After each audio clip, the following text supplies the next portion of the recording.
When you wake up in the morning, a part of you is saying, "No, I just want to sleep more." But then a quieter voice says, "No, you need to get up." And you have just pushed it away. You just pushed it away. We don't have anyone there to keep us straight or give us a hard push when we get lazy. No one is coming to save you. The only person who will make a big change in your life, if that's in your body, mind, or feelings, the only person who will pull you out of your trouble is you. You have to do it for yourself. Talking leads to regrets. Action leads to results. People, situations, and events, they do not control you. They might affect you for a short time, but it is up to you to let them control you. You control yourself. And too many people look for someone else to blame for their own lack of progress in any area, when they should be looking in the mirror and asking, "Have I done the work?" Your mind will trick you, saying, "Just sleep in today. You deserve it." Sometimes you don't deserve it. "I've worked too hard." You really have not worked hard enough. This is not up to anyone else. This is up to you.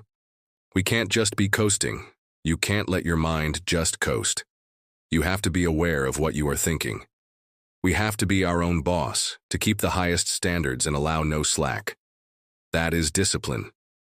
Picture what it feels like when you are done, what it feels like after you have worked out, or stuck to your diet, or pushed through some boring project. Opposite to that, picture how you will feel later when you let your discipline slip during the week, and you know you are falling behind. And ask yourself which feeling you want in 10 minutes, in half an hour. When the task is done, remember what that feels like. And then remember that those minutes, those hours, they turn into weeks and months and years. And staying strong in those important minutes will put you in a much better place if you keep up the discipline. So work through the weakness, fight through the urge, stay strong. It is not easy, but it is worth it. You have to do something to get control of your brain. I don't care how you do it.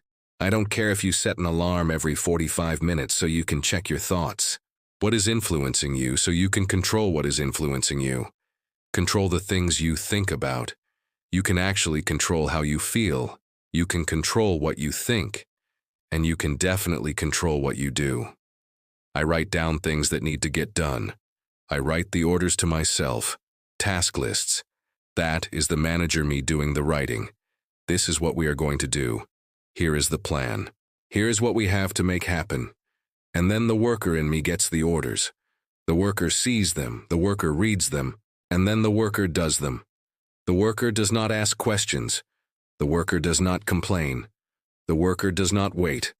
The worker does the job. And you have to get that worker part of your brain going. That is what the worker is meant to do. Do the job.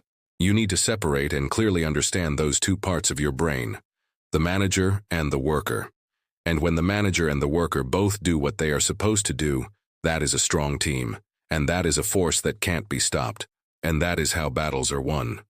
You have to be the boss of your mind. You have to practice mind control.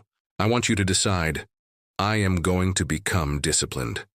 That should be your only goal, because if you build the skill to say no to friends' nights out, to say no to alcohol at any time, to say no, I am not eating that because I am working on this project. If you build that discipline at that basic level, how different will your life look a year from now?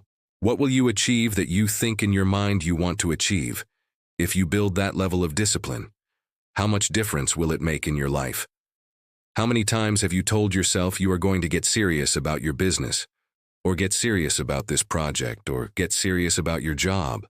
How different would your body look if you had done what you said 3 or 4 years ago? What would you look like today? What would you feel like? Now think about that in every single area of your life. Think about it in your fitness. Think about it in your business. Think about it in your relationships.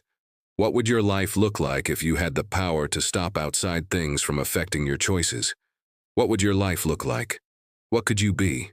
What could you be if you worked as hard as you could? What could you be if you start listing tasks and finishing them? If you start really going after your goals? I don't know where it is going to lead, but let's find out. Let's find out where it leads. Let's find out where it goes when you use discipline in your life and you start working hard at it. Download this video and audio by becoming a member at benlionelscott.com. Plus, Get early access to all new material and hundreds of special items.